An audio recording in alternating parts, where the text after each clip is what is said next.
is. Whenever someone is overly nice or overly, first of all, here's the thing that you should know about like being a professional psychic medium.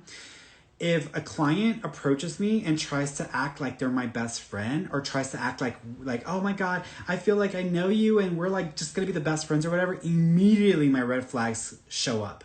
My red flags come up faster than I don't know what. And the reason why is because every single time without fail that someone approaches me and is way too like, I'm going to be best friends with you and yada yada. As soon as that happens, by default, the moment you do something that person does not like, they turn us. Whenever someone's like, oh my God, we're going to be such best friends. And I feel like I've known you. And, and so they're like totally wanting to like be my bestie. And I'm just like, I'm like, immediately I put up a boundary of protection and I start to try to push that person away, because without fail, if I don't do that, without fail, it has happened every single time, that person goes crazy and the other side of the personality shows and they turn out to be a really shitty human being. And I'm like, nope, not even messing with it. If someone's just friendly, that's a different story. People can be friendly to each other. But when someone's really eager to be my best friend, I push them away and I go into that like, oops, stalker mode, like, so that's what I do. But being nice is a different story. My best friend, when we first met, I was still recovering from that lost friendship with the other female.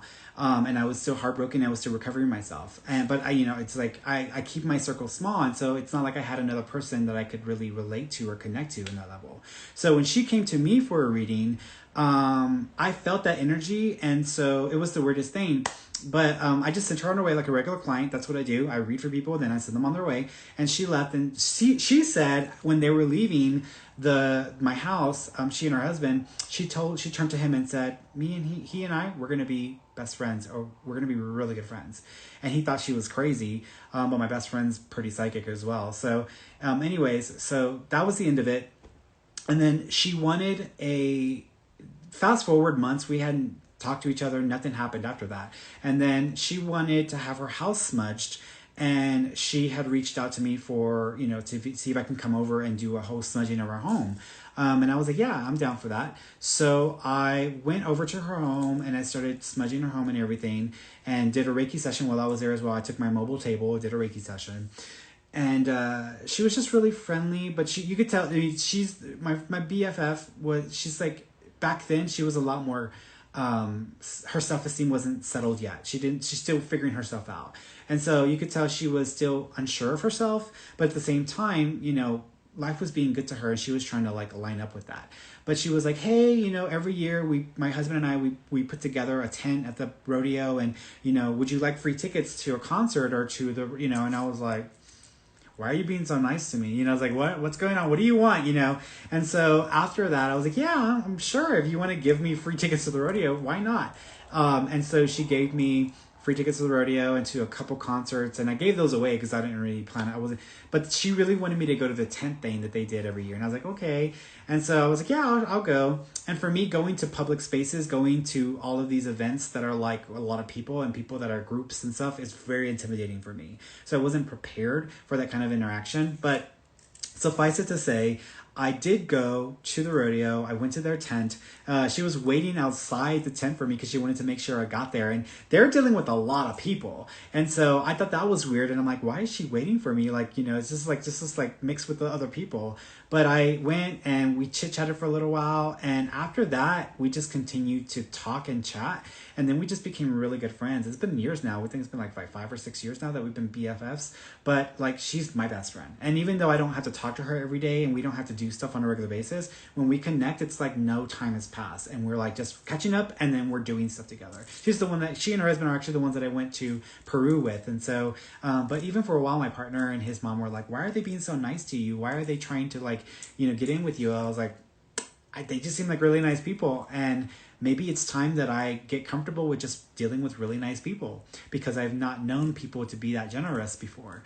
And ever since then, I've met more generous people. And actually it became a thing where now I attracted so many nice and generous people, authentically genuine, nice people in my life who don't want anything from me and they just want to give. And so that has helped me to feel more comfortable being that way as well. And that renewed my faith in people, and that helped to heal my heart from that broken heartedness that I was going through with that ex-best friend. So I'm still suspicious of really friendly, super, like, I want to get in with you.